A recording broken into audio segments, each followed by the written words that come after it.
నీళ్ల ట్యాంకర్లను హాస్టల్స్కు తరలించడం వలన ప్రజలు తీవ్ర ఇక్కట్లు పడుతున్నారని అంటున్న DCC spoken person Pratap Naik.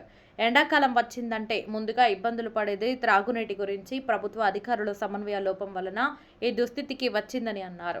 ప్రతిపక్షాలు ఎన్ని కుట్రలు పన్నినా, ఎన్ని ధర్నాలు చేసినా ప్రజలందరూ గమనిస్తూనే ఉన్నారని, తెలంగాణ ప్రజలు పథకాలను ఆస్వాదిస్తున్నారన్నారు.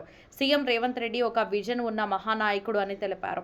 అలాగే సనత్ నగర్ నియోజకవర్గ బి బ్లాక్ మహిళా vice president Dusari Padmavathi, Congress senior నాయకులు social activity member Katakam Bhaskar, Congress senior నాయకులు విజయబాబు గౌడ్ మాట్లాడుతూ పరిస్థితులను బట్టి సంయమనం పాటించాలని, ప్రభుత్వంపై బురద జల్లటం మానుకోవాలని, ధర్నాలు చేసినా ఒరిగేదేమీ ఉండదని హితవు పలికారు. జలమండలి అధికారులకు ఫోన్లు చేసి ట్యాంకర్స్ను హాస్టల్స్ వైపు మళ్లించడం మానుకోవాలని స్పష్టం చేశారు. లేకపోతే ప్రజలకు భారీ మూల్యం చెల్లించక తప్పదని ఆవేదన వ్యక్తం చేశారు. ఈరోజు నా పేరు ప్రతాప్ నాయక్, నేను డీసీసీ స్పోక్స్ పర్సన్ని. మేము అమీర్పేట డివిజన్లో ఒక ప్రెస్ మీట్ని ఏర్పాటు చేయడం జరిగింది. మేము తలసాని శ్రీనివాస్ యాదవ్ గారిని, మాజీ కార్పొరేటర్ గారిని ఒక ప్రశ్న అడగదలుచుకున్నాము. ఎండాకాలం మొదల్లో మీరు ప్రజల మధ్యకు రాకుండా, చర్యలు చేపట్టకుండా, ఎండాకాలం అయిపోయే తుది దశలో వచ్చి మాకు వాటర్ ప్రాబ్లం ఉందని చెప్పేసి ఒక ధర్నా చేయడం జరిగింది. మరి ఇదే తలసాని శ్రీనివాస్ యాదవ్ గారు మరి కేటీఆర్ రాగానే నేను వాటర్ ట్యాంకర్ ఇప్పించానని ఎవరో ఒక అమ్మాయితోటి మరి మొబైల్లో ఆయన వినిపించడం జరిగింది.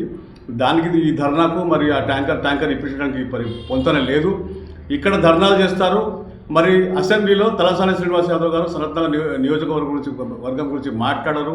అక్కడ అందరు మంత్రులు ఉంటారు, సీఎం నుంచి మరి ఏది నీళ్ల శాఖ మంత్రి కూడా ఉంటాడు. కానీ అక్కడ ఈ విషయం చెప్పకుండా ఇక్కడ ధర్నాలు చేస్తూ ప్రజలను మభ్యపెడతా వస్తున్నారు. ఇక్కడ చెప్పడం ఏంటంటే, ఇక్కడ స్థానిక ఎమ్మెల్యేగా ఉన్నారు కాబట్టి వారికి ఒక బాధ్యత ఉంది. వారు ఏం చేయాలంటే, నీళ్లు సమ్మర్ మొదలయ్యే ముందు ఒక అధికారులతో సమావేశం అయ్యి ప్లానింగ్ చేయకుండా అలా మన కాంగ్రెస్ ప్రభుత్వాన్ని భ్రష్టు పట్టించే విధంగా ఆయన ఈ కథా స్క్రీన్ ప్లే దర్శకత్వం వహించారు. ఇక్కడ నేను ముఖ్యంగా చెప్పదలుచుకోవడం ఏంటంటే, గతంలో హాస్టల్ అసోసియేషన్ స్థాపించింది మరి తలసాని శ్రీనివాస్ యాదవ్ కాదా? ఈరోజు మామూలు వ్యక్తులకు ట్యాంకర్ ఎందుకు రావట్లేదు, మరి హాస్టల్ నిర్వాహకులకు ట్యాంకర్ ఎంబడే ఎందుకు వస్తుంది అనేది ఇక్కడ మనము ప్రశ్నించుకోవాల్సిన అవసరం ఉన్నది. మరి హాస్టళ్లకు మరి ట్యాంకర్ సమస్య ఎందుకు లేదు? సామాన్యుడు బుక్ చేస్తే 3 రోజులు 4 రోజుల వరకు ట్యాంకర్ ఎందుకు రాదు? అంటే దీని వెనుకల తప్పకుండా తలసాని శ్రీనివాస్ యాదవ్ హస్తం ఉంది. గతంలో మరి హాస్టల్ ఓనర్ల అసోసియేషన్కి తలసాని శ్రీనివాస్ యాదవ్కి నేరుగా సంబంధాలు ఉన్నాయి. వారికి నీళ్ల సమస్య లేకుండా చేసి సామాన్య ప్రజానికానికి నీళ్లు లేకుండా చేసిన ఘనత తలసాని శ్రీనివాస్ యాదవ్కే ఉంది. మేము మా మహిళా కార్యకర్తలు కావచ్చు, మేము కావచ్చు, అసలైన ఎండాకాలంలో మేము ప్రజల మధ్యలో ఉండి మరి అధికారులతో కొట్లాడి మేము నీళ్లు ట్యాంకర్లు ఇప్పిస్తుంటే ఇది ఇది సమ్మర్ అయిపోయే తుది దశలో వచ్చి ఒక చంటి పాపను తీసుకొచ్చి నీళ్ళ సమస్య అని చెప్పేసి ఏది మన సినిమాల్లో నటించే విధంగా మాజీ కార్పొరేటర్ గారు ఈ రకంగా చూపించారు. ఇది మన సనత్ నగర్ ప్రజలను మరి అమీర్పేట డివిజన్ ప్రజలను మభ్యపెట్టడమే అని నేను భావిస్తున్నాను. నా పేరు పద్మావతి, నేను Sanath Nagar constituency B block vice president. నేను ఇక్కడ ఎస్ఆర్ నగర్లో నివసిస్తుంటాను. ఈ మధ్యన మాజీ కార్పొరేటర్ గారు ధర్నా చేయడము ఇవన్నీ ప్రజలు చూస్తున్నారు. కానీ వాటర్ వర్క్స్ డిపార్ట్మెంట్కి మేము ఆల్రెడీ 3 months బ్యాక్ మేము వెళ్ళి మహిళలందరము వెళ్ళి అక్కడ వాటర్ వర్క్స్ డిపార్ట్మెంట్ వారిని రిక్వెస్ట్ చేసి మాకు వాటర్ ప్రాబ్లం ఇలా అవుతుంది కాబట్టి మీరు ట్యాంకర్లు పంపించమని మేము రిక్వెస్ట్ కూడా చేశాము. కానీ మాజీ కార్పొరేటర్ గారు ఏమంటున్నారంటే ట్యాంకర్లు అమ్ముకుంటున్నాము, అది చేస్తున్నారు, ఇది చేస్తున్నారని ప్రభుత్వాన్ని దూషిస్తున్నారు. కానీ తలసాని గారు ఏమన్నారంటే మేము ఫోన్ చేయగానే ఒక ట్యాంకర్ మాకు పంపిస్తున్నారని చెప్పారు. అలా మాజీ కార్పొరేటర్ గారు అలా ఎలా అన్నారో నాకు అర్థం అవ్వట్లేదు. ప్రజల్ని మభ్యపెట్టడానికి ఇలాంటి ధర్నాలు చేసి వర్షాకాలం వచ్చే ముందు అస్సలు ప్రాబ్లం ఉన్నప్పుడేమో ఆవిడ ఇంట్లో కూర్చున్నారు. ఇప్పుడు వర్షాకాలం వచ్చే ముందు వచ్చి ధర్నాలు మేము ఇది అది సీఎం గారు ఇలా చేస్తున్నారు అలా చేస్తున్నారు అని చెప్పి ప్రజల్ని మభ్యపెట్టడానికి ఇలాంటి ధర్నాలు వాళ్ళు చేస్తున్నారు. నా పేరు విజయ్ గౌడ్. నేను సీనియర్ కాంగ్రెస్ లీడర్ని. నేను ఇక్కడ ఎస్ఆర్ నగర్ డివిజన్లో నివాసం ఉంటాను. ఇక్కడ మెయిన్ సమస్య వాటర్ ప్రాబ్లం అని.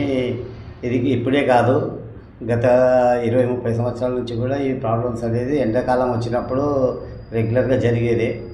ఈ బీఆర్ఎస్ గవర్నమెంట్ పడిపోయిన తర్వాత మన తలసాని శ్రీనివాస్ యాదవ్ గారు దీని విషయంలో పట్టించుకోకుండా ఎండాకాలం అయిపోయే ముందు ఈ గవర్నమెంట్ని బ్లేమ్ చేయాలన్న ఉద్దేశంతో ఈ ఉత్తుత్త ధర్నాలు చేయించి పాపం అమాయకులని ఎండలో నించోబెట్టించి వాళ్ళకి ఎలాంటి సంబంధం వీళ్ళ వాళ్ళని బాగా ఇబ్బందులకు గురి చేస్తున్నారు.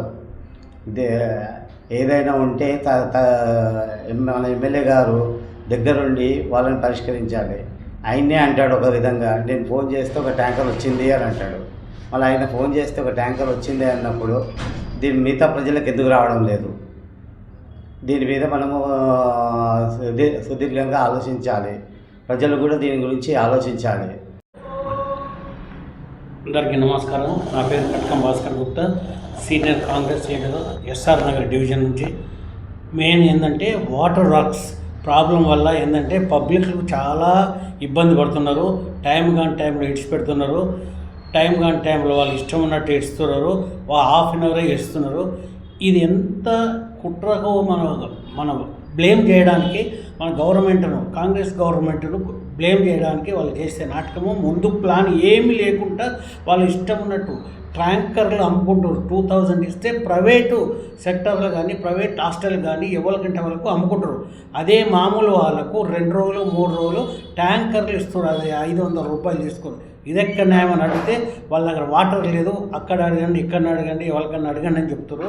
వాళ్ళు ఏంటంటే సమన్వయ లోపం. ఎందుకంటే కొత్తగా వచ్చారు ఆఫీసర్లు, వాళ్ళు ఎవరిని అడిగినా కానీ సమన్వయం మాకు తెలియదు, మేము కొత్తగా వచ్చినాం. దీని గురించి పరిష్కారం 10 ఏళ్ల సంధి ఉన్న బీఆర్ఎస్ వాళ్ళు ఏం చేశారంటే ఏం చేయక ఇప్పుడు ఈ పరేషాన్ ఎండాకాలం రాగానే ఇదంతా అవుతుంది.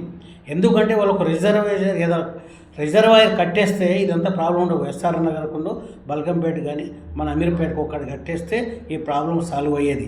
ఉన్న ఎమ్మెల్యే గారు ఏమి చేయక ఇప్పుడు వచ్చి ప్రతి ఒక్కరిని నేను చేస్తా అంటే ఏం చేయకుండా ఇంత దూరం వచ్చింది. వాటర్ వర్క్స్ పబ్లిక్లో ఎక్కడ పోయినా వాటర్ గురించే ప్రాబ్లం ముచ్చట నడుస్తుంది.